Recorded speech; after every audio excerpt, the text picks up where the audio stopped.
We're often so focused on what we know, on the things we can prove with facts and figures.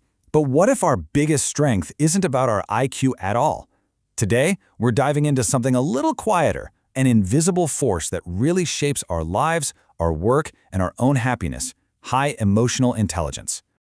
Just think about that for a second. What if the most powerful thing about you isn't something you can put on a resume, but something you feel, something you live and breathe every single day? That's exactly what we're getting into. So what is this thing called emotional intelligence, or EI? Well, simply put, it's about being smart with feelings, yours and other people's. It's not just about being nice. It's a deep ability to understand and manage your emotions so you can communicate better, really connect with people, and handle whatever life throws at you. Now, we're going to break down 10 subtle, almost hidden signs that you might have high EI. Let's see how many of these feel familiar to you.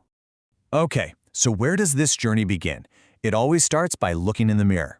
You really can't understand the world out there until you first get a handle on the world in here. And this whole idea of self-awareness really shows up in two key ways, which happen to be our first two signs: a habit of deep self-reflection and the kind of quiet confidence that comes right after it. So let me ask you, do you ever just take some time for yourself? Maybe with a journal or on a long walk, or even just sitting in silence to actually sort through what's going on in your head? And that brings us to sign number 1. This is so crucial.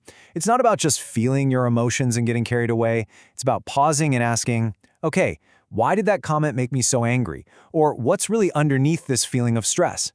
People with high EI treat their emotions like data. It's valuable information that's trying to tell them something. And when you do that kind of inner work, it leads to something really beautiful. Our second sign: self-acceptance. When you understand why you are the way you are, your strengths, your weak spots, your triggers, you can make peace with it. It's not about being perfect, it's about being okay with who you are right now, flaws and all. So, once you have that self-awareness, what's next? Well, it's about how you use it in the real world. This brings us to our next big theme, which is all about mastering your reactions. High EI isn't about not feeling things. It's about choosing your response instead of being controlled by your feelings. And this next batch of signs is all about that in-the-moment control. We're talking about taking that breath before you reply, keeping a level head when things get crazy, and knowing how to protect your own peace.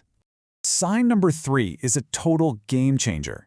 Picture this: someone sends you a frustrating email or says something that pushes your buttons. The knee-jerk reaction is to fire back, right? But the emotionally intelligent person creates a little space, just a moment, a single breath, that allows them to respond with intention instead of pure emotion. And that pause is a gateway to our fourth sign: staying calm in the middle of chaos. So what's actually happening in that brief moment? It's a simple but powerful 3-step dance. First, you just acknowledge the feeling, like, wow, okay, I'm feeling really stressed. Then, you do something to center yourself, even just a deep breath. And only then do you choose how to respond.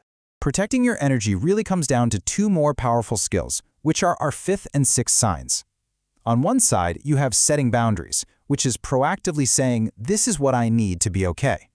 But on the other side, you have the wisdom to simply walk away, to recognize when a fight just isn't worth it, and to disengage with your peace of mind intact. Both are crucial. All right, so with that solid foundation of knowing yourself and managing your reactions, you're ready for the really rewarding part of emotional intelligence: building deep, genuine connections with other people. And our final 4 signs are all about that social connection. It's about how well you can tune into the people around you, understand what they're going through, and respond with real heart. You know that feeling? That's our 7th sign. You walk into a room and before anyone says a word, you can just feel the vibe. You can sense if there's tension or excitement or sadness in the air. That ability to read the emotional temperature of a room is a huge sign of social intelligence. Come on, we've all been there, right? You ask a friend how they are, and they give you the classic, I'm fine. But every part of you knows that they're not. You can just sense it. And acting on that feeling, that's our 8th sign. It's about gently asking again, or just offering to listen, or simply being there with them. It shows you're not just listening to their words, you're hearing the music behind them. It's a deep form of connection. Sign number 9 is so important in every relationship. For someone with high EI, an argument isn't about winning, it's about understanding. They're not focused on proving their point. They're genuinely trying to see the situation from the other person's point of view. That's how you actually resolve things. And finally, our 10th sign, and maybe the one that shows the most emotional maturity, being able to genuinely celebrate someone else's success. This isn't just about saying congrats. It's about feeling true, pure joy for them, understanding the hard work they put in, and, this is the tough part, having a total absence of envy. It's a beautiful sign of a secure and generous spirit. So when you pull back and look at all 10 of these signs, from that quiet inner reflection all the way to celebrating someone else's win, you start to see a pattern.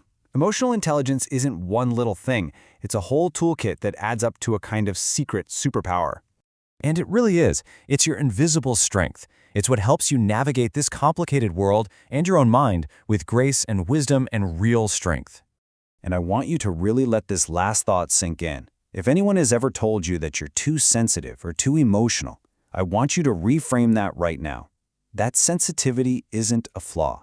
When you learn to understand it and work with it, it's actually the source code for a deep and powerful kind of intelligence. So, as we wrap up, I'll leave you with this question. After hearing all of these, which one made you go, hey, that's me? Recognizing that strength in yourself is the first step, because sometimes the greatest power you have is the one that's been there all along, just waiting to be seen.